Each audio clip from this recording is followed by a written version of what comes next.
Somewhere around this point in the course, a careful coach starts to feel a little sick. I've watched it happen in supervision more than once. You've spent weeks learning to read a team's formation. You walk into a room and you already sense where the collision lives, which formation the system amplifies, where each leader keeps their trust currency. And then a thought lands that you don't quite know what to do with. You think, I'm carrying all of this in my head, and the people in front of me have no idea I'm carrying it. Is that fair? Am I coaching someone from a read they don't know I have? Some coaches get quiet about it.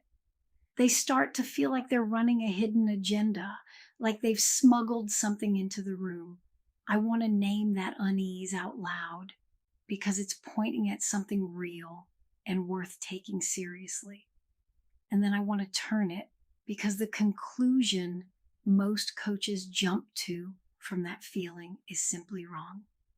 What feels like a hidden agenda is almost always ordinary professional preparation.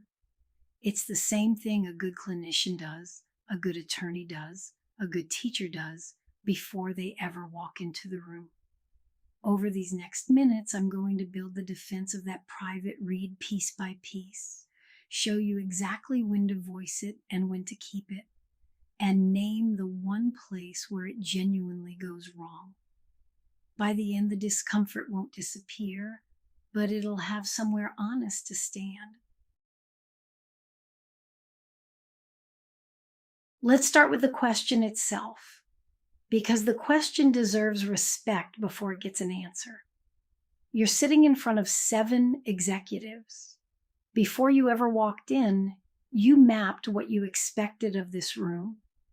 You guessed which formation the system would amplify, where the trust would flow, where it would clot.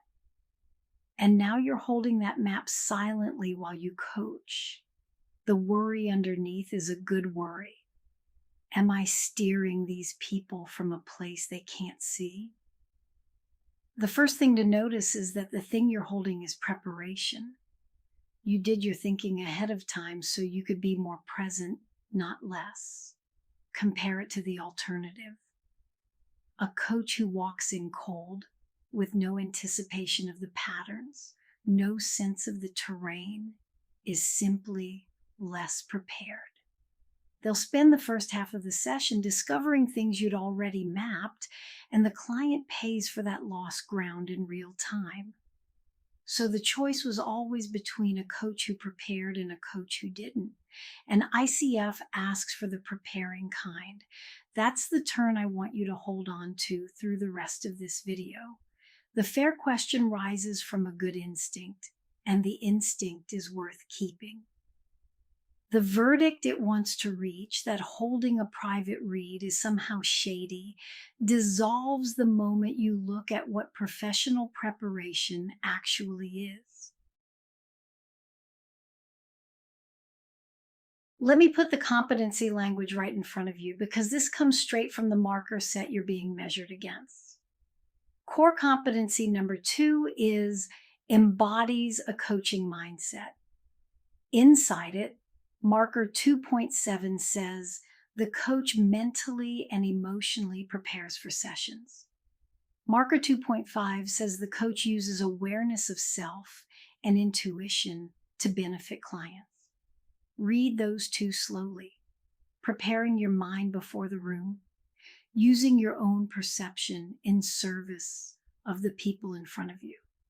Now ask, what is mapping a team's likely formation before a session, if not exactly that? You're preparing emotionally and mentally. You're bringing your hard-won pattern recognition to bear so the client gets a sharper hour. The mindset competency describes the inner posture that makes the coaching trustworthy in the first place. So when that uneasy voice says your private read is a little dishonest, I want you to have the marker numbers ready as your answer. 2.7 and 2.5. The read is the competencies doing their job. A coach who refused to prepare a read, who insisted on arriving blank in the name of purity, would actually be the one falling short of the mindset standard. That reframe matters because it moves the read into something you're accountable for doing well. Now, let me give you the picture that makes all of this hold together because I use it constantly with my own clients and with the coaches I supervise. Picture a waterline. Above the line is everything the client can see and know. Below the line is your working preparation. The part people miss is this: a client is entirely allowed to know the imprint model exists. They can read about formation patterns. The framework itself is open knowledge. And if a client looks at you mid-session and asks, "What are you actually looking for?" you don't dodge. You answer plainly. You say something like, "I'm watching for patterns in how your professional environment shaped your thinking, so I can ask you better questions." That's a true, sayable, above the line answer. So, what stays below the waterline?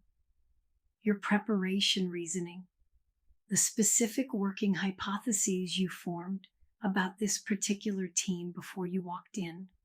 And the reason that stays private is the same reason a doctor doesn't narrate their full clinical reasoning out loud while they examine you. Saying it in real time would change what's happening in the room. It would pull you both out of the exam and into a lecture.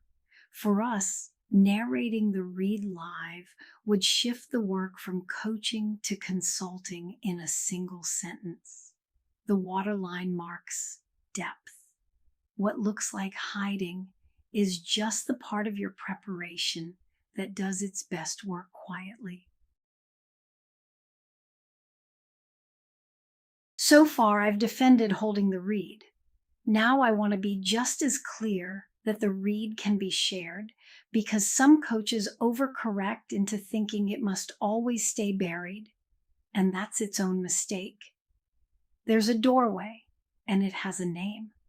Marker 7.11 under evokes awareness says the coach shares observations, insights, and feelings without attachment that have the potential to create new learning.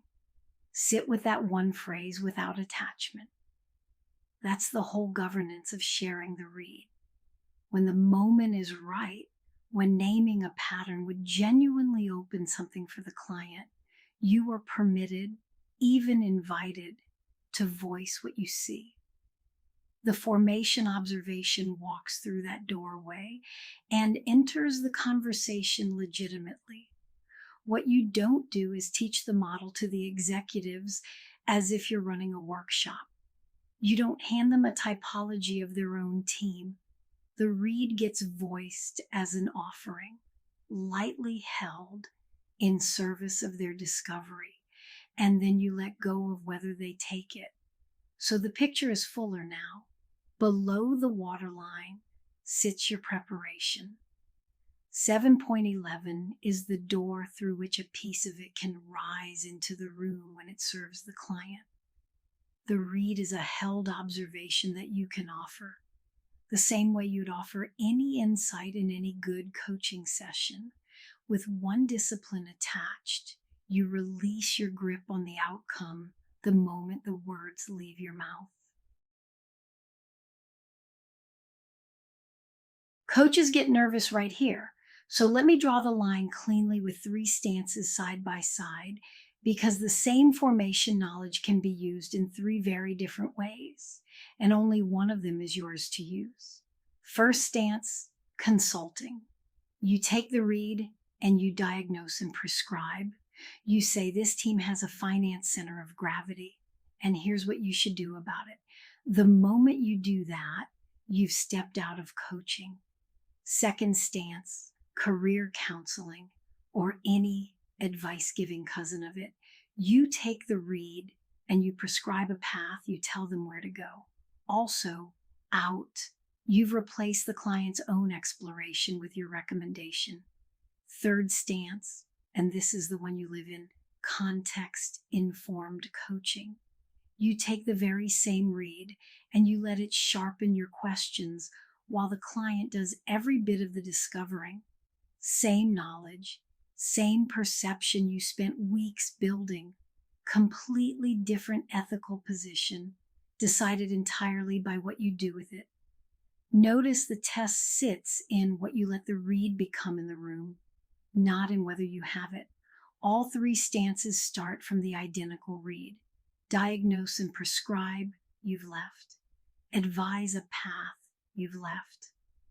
Let it make your questions better while their agency stays whole, you're home.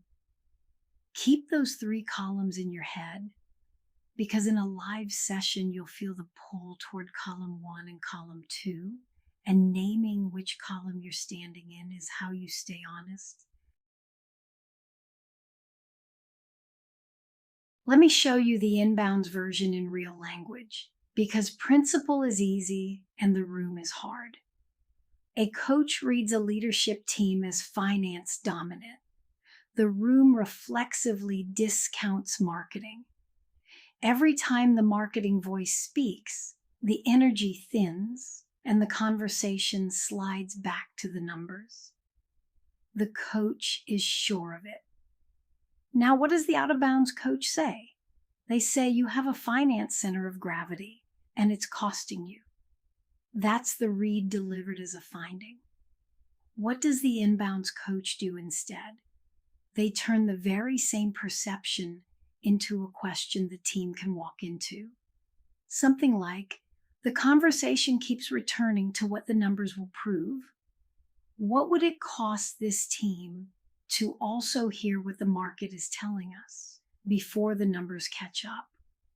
Listen to what just happened there. The coach never said the words finance center of gravity. The coach named an observable pattern. The conversation keeps returning to the numbers, which anyone in the room can verify, and then opened a door. And now the team does the discovering. Maybe they realize they've been starving the marketing input. Maybe they surprise you and say, actually, we discount it for solid reasons, and the case holds up. Either way, the insight is theirs. That's the craft. You hold a precise read and you spend it entirely on the quality of your question, so that what surfaces in the room belongs to the people who have to live with it. Now I have to show you the failure mode, because every powerful tool has one, and this one is subtle enough that good coaches fall into it without noticing. Take the exact same read, finance dominant team, marketing discounted, but this time the coach is attached. The coach has decided privately that the finance dominance is the problem and that the team needs to see it, and that the session has gone well only if they arrive where the coach already stands. Watch what that does. Every question stops being a question. It becomes a nudge wearing a question's clothes. What would it cost you to hear the market turns into a lever? And executive teams are exquisitely sensitive to being steered. They may not be able to name it. They probably can't point to the moment, but they feel the hand on their back and something in the room closes. Trust thins. The work goes shallow. So here's the line, and I want you to carry it out of this video word for word. The read is ethical right up until you need the client to agree with it. Up to that point, you're prepared, perceptive, in service. The instant your sense of a good session depends on them reaching your conclusion, you've crossed over, and no amount of careful phrasing buys it back. That's what without attachment in marker 7.11 is actually protecting. It guards the client's agency. The whole defense of the private read stands on this single discipline, that you can see clearly and still not need to be right. Here's your work before the next video, and like all the reps in this course, do it on paper, because the distance I want you to feel doesn't show up in your head. It shows up in the gap between two written lines. Pick a team you know well. The team from your earlier work is ideal, but any leadership group you've watched closely enough to know its habits will do. First, write the formation read you'd hold on that team privately as preparation. Which formation does the system amplify? Which does it quietly discount? Where does the collision actually live? Write it the way you'd write it in your own notes before a session, honest and specific, the part that belongs below the waterline. Then, underneath it, write the question. Not your conclusion handed to them, the question that Red would let you ask in the room, the one that lets the team discover for themselves what you can already see. Make it a real question, the kind you'd say out loud, observable enough that anyone in the room could recognize the pattern you're pointing at. Now look at the two lines together. Notice the distance between the note and the question. The note names what you see. The question opens a door and steps back from it. That gap between the read you hold and the question that lets them find it is the entire discipline of this unit. If your question is just your note with a question mark stuck on the end, you've collapsed the gap and you've started steering. Sit with how different the two lines feel. Keep them. In the next unit, we take this same discipline all the way up to the whole executive system.